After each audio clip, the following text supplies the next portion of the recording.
Still alive, and we back with another one, man. And I just did one to NBA players. Welcome to the NBA moment. And Dr. J was one of them. And I'm like, man, I got to go react to a Dr. J video, man, because he really was that dude. Like, people forget. I don't hear near enough people talk about Dr. J, and myself included. I forget about him a lot. But he really was that dude, and he was one of my favorites to play with on 2K and shit, especially on like Blacktop and shit when I was growing up. Cause like I don't really play video games now. I haven't played video games really in years. But freaking when I was young, I played 2K all the time. And Dr. J, he really was like one of my favorites to play to on 2K or play with on 2K, sorry. And he had like a crazy dunk package and shit too. So we gonna get right off into this. How good was Dr. J actually, man? It's still alive, man. Make sure y'all like, comment, subscribe. Let's get into this. Julius Erving was the first basketball superhero and the first player who transcended basketball and entered pop culture. He was the Michael Jordan before Michael Jordan. He made dunking popular and was the first player with signature sneakers. Here's the video about Dr. J. How good was he actually? Why he was one of the most important figures in NBA history? And where does he rank among the all-time best? Basketball beginnings. Julius Erving made his first basketball steps on the concrete playgrounds of Long Island, where he was born and raised. It was in high school where Julius got nicknamed the Doctor by one of his teammates because he was 6'7" with an enormous wing. 6'7"? I thought he was taller than that. I thought he was like a power forward more. I mean, I guess that's still pretty tall, but I thought he was taller than 6'7". I mean, that's tall, but I thought he was more like LeBron size, like Larry Bird size and shit like that. Like more like 5 or 6'9" and stuff like that. Did anybody else see that they have LeBron marked as 6'11" this year? Which is crazy. He's been 6'9" his whole career. Wingspan and some of the largest hands in basketball history. He got nicknamed the Claw by an announcer in the famous Rucker Park in New York. They also called him the Houdini because of his spectacular moves and Black Moses because of his afro. But Erving Black Moses is crazy. Didn't like any of these nicknames, and he asked the announcer to call him Doctor. There, he became Dr. Julius, and ultimately, Dr. J, which became one of the most famous names in NBA history. After high school, Erving enrolled at the University of Massachusetts, where he spent 3 years. He delighted the crowds with 26 points and 20 rebounds per game, and he remains Yeah, remember, this is all before the three-point line. One of only 6 players in NCAA history with a 2020 average. Julius did not come from a wealthy family and needed money, so he decided to leave college early and play basketball professionally. Because the NBA rules didn't allow teams to draft players if they were less than 4 years removed from graduating high school, Erving decided to join the ABA. He signed a 7-year, $500,000 contract with Virginia Squires in 1971 and immediately proved. What is this? I didn't know what this was. So there was another big league in the United States back then? Proved that leaving college was a good decision. The best player in the ABA. Julius averaged 27 points, 15 rebounds, and 4 assists in his inaugural season, and was named the second All-ABA. There's a bunch of other leagues now, you know what I mean? This must have been like another big league to be able to pay him $500,000 back then. Most NBA players weren't even making $500,000 back then. Team, and a runner-up for Rookie of the Year behind Artis Gilmore. In his second year, he led the ABA in scoring with 31.9 points per game. People in the NBA didn't start making freaking $500,000 and millions of dollars until freaking like Larry Bird and Magic Johnson really took the league further, which I don't know when Dr. J was in the league. And for the first time, Erving realized he might be the best basketball player in the world. I didn't think I might be the most talented player in the world, but after I became a pro, after my second year in Virginia, I thought that there was a possibility that I could offer something unique. Dr. J. And he indeed offered something unique, something never before seen in professional basketball. Dr. J was highly athletic. He glided through the air and finished actions with thunderous dunks. He dunked with the right, with the left, from every possible angle, and further away than everybody was accustomed to. His dunks were also a regular occurrence, and they didn't just happen sporadically like in the 50s and the 60s. And even when Irving didn't dunk, he was a deep bag of layups, scoop shots, and other acrobatic finishes. He was slippery when driving to the basket and always had a different solution for opposing defenders. Dr. J was the most exciting basketball player in the world, but he only started getting proper media attention after he got traded to the New York Nets before his third ABA season. In 1974, his first year with the Nets, Dr. J led the ABA in scoring once again, pushing his team to— This was before the merger. Gotcha. Okay, the ADA was before the merger.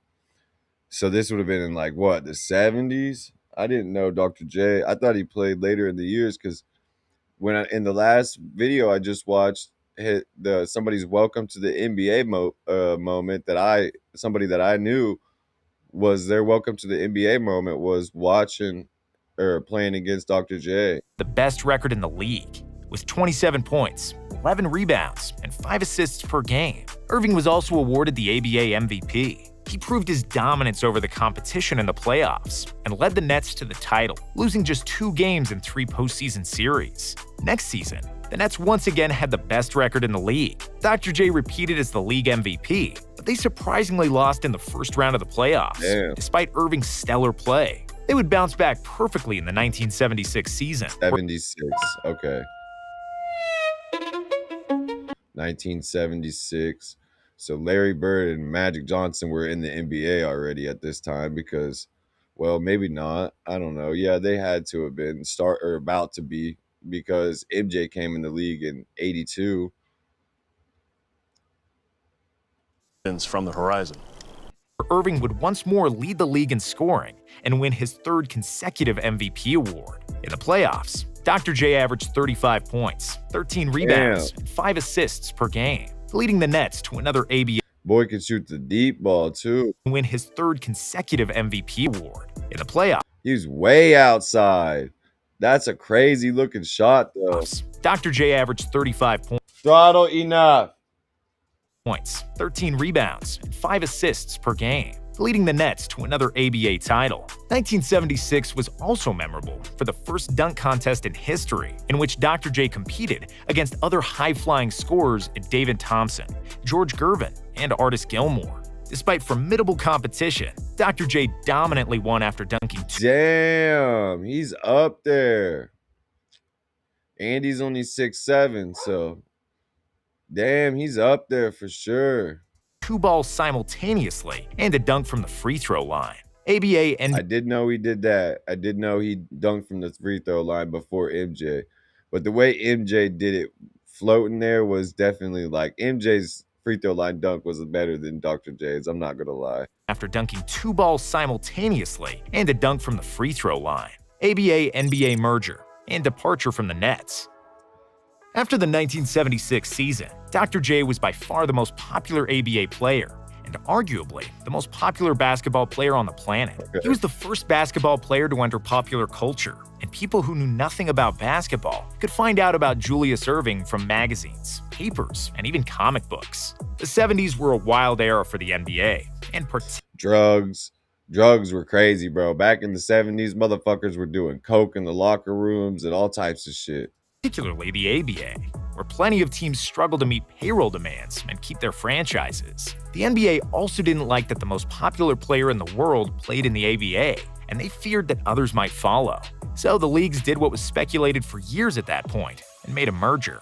The ABA They merged, and Bird was in the NBA. Era was now over after 9 years of existence. The Nets, San Antonio Spurs, Denver Nuggets, and Indiana Pacers were absorbed into the NBA for the 1976-77 season, while the rest of the ABA players joined other NBA teams via a draft. Before the 1977 NBA season started, the New York Knicks demanded almost $5 million from the Nets for invading their territory and settling as the second NBA franchise in the city. Between that and the expansion fees for getting to the NBA, the Nets owner didn't have enough money to give Erving a raise that he promised him. After the salary dispute couldn't be resolved, the Nets decided to sell Dr. J to the Philadelphia 76ers for $6 million. Jeez. Only 24 hours before the start of the season. Philadelphia 76ers. Dr. J joined a stacked 76ers team that featured all-stars George McGinnis and Doug Collins, and a young and super talented future all-star, World B. Free. Because the team had so much firepower, Dr. J took fewer shots, and his numbers slightly decreased from his ABA days, and he averaged 22 points, 8 boards, and 4 assists per game. However, he proved that he was the #1 gunslinger in basketball. Crazy, man. He could jump. Assists per game. However, he proved that he was the #1 He is up there, dude. Holy cow. gunslinger in basketball. When the All-Star game rolled around, Irving scored 30 points, grabbed 12 boards, recorded 4 steals, and walked away with the MVP trophy. Hell yeah. Philadelphia had the best record in the East and got to their first NBA final. Look, you notice something, though? There's no three-point line out there. This is all before the three-point line. Since the Wilt Chamberlain era. However, in the finals against Portland, despite 30 points, 7 boards, and 5 assists from Dr. J, Philly couldn't get past Bill Walton, who dominated the 76ers down low, averaging 19 points, 19 rebounds, and 4 blocks for the series. In the next couple of seasons, the Sixers management was trying to figure out how to build the team around Irving, realizing that they don't need so much scoring, but more defense. Yeah. They transformed from the best offensive team in the league in 1977 and 1978 to the best defensive team in 1979 and 1980. Okay. Irving was again given the role of a primary scorer, which showed in the stats. For the 1980 campaign, he averaged 26.9 points per game, Okay. the 4th best mark in the league. The Sixers dominated the East, Back then, that's crazy. Now there's a three-point line, though.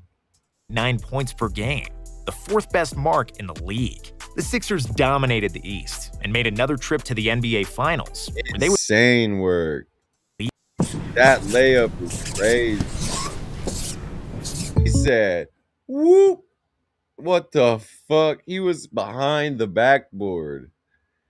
He was actually behind the fucking backboard. The Sixers dominated the East and made another Look, he is behind the backboard. trip to the NBA Finals, where they would play Stop against the LA Lakers, the league MVP Kareem Abdul-Jabbar, and the rookie Magic Johnson, who was already the best point guard in the NBA. In Game 4 of a tight series, Irving made the legendary baseline move. that would Yeah, Magic and Bird fought throughout the 80s, so Irving was there in the 70s. Gotcha. go down as one of the most memorable plays in NBA history. Dr. J drove along the right baseline and jumped in the air aiming to score a layup. When his route to the rim was blocked by Abdul-Jabbar's outstretched arms, Irving brought the ball back down and just continued to glide. He floated in the air until he reached the other side of the hoop, after which he released a soft That's insane. underhanded That's actually freaking nuts. Like, that's crazy. scoop for the score. Here I was trying to win a championship, and my mouth just dropped He's fucking shocked. He's like, what the fuck did I just watch? open. He actually did that. I thought, what should we do? Should we take the ball out, or should we ask him to do it again? Magic Should we ask him to do it again? Johnson said. Despite Irving's brilliance, Magic would have the last laugh. The Lakers won Game 6 in Philly, with Johnson starting at center, replacing the injured Kareem, and scoring 42 points to lead the Lakers to the title. The 1980-81 season was Irving's greatest individual year in Philadelphia. After averaging 24.6 points, 8 boards, and 4.4 assists per game, he was named the league MVP. The 76ers had the best record in the league, but they blew a 3-1 lead against Larry Bird and the Celtics in their conference finals, Damn. losing the last 3 games by a combined 5 points. Damn. So they were close games. 3 games, they only lost by 5 points combined. Larry Bird put the beating on him, huh? The Sixers had the best record in the league, but they blew a 3-1 lead against Larry Bird and the Celtics in their conference finals, losing the last 3 games by a combined 5 points. Close but no cigar theme continued in the 1982 season. It was another dominant year for the Sixers and Dr. J, where Philly avenged their loss to the Celtics in the Eastern Finals. But after they got rid of Bird, here came Magic in the finals, and the Sixers couldn't get over the hump again. Damn, so did Dr. J never win a championship? Did he really? Let me know in the comments if you guys know if Dr. J won a championship or not. Despite 25 I mean, it's probably going to tell me, but maybe not. points per game from Irving. It was Dr. J's third finals loss in 6 years with the Sixers. Damn. And despite him proving his brilliance, he was running out of time. Irving was 32 years old, and if he was going to win an NBA title, the team needed to make a change. Moses Malone and Fo.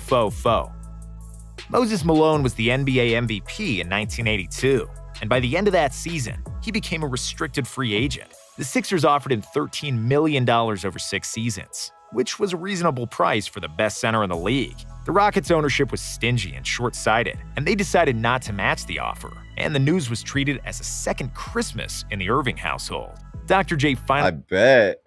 had a dominant center to battle the Celtics and the Lakers, the only missing piece during his tenure with the Sixers. With Moses, Irving, Andrew Toney, and Mo Cheeks, the Sixers finally looked like a championship team, and they steamrolled through the regular season, winning 65 games and Damn, 65 games back then? I didn't know motherfucking teams were winning that much.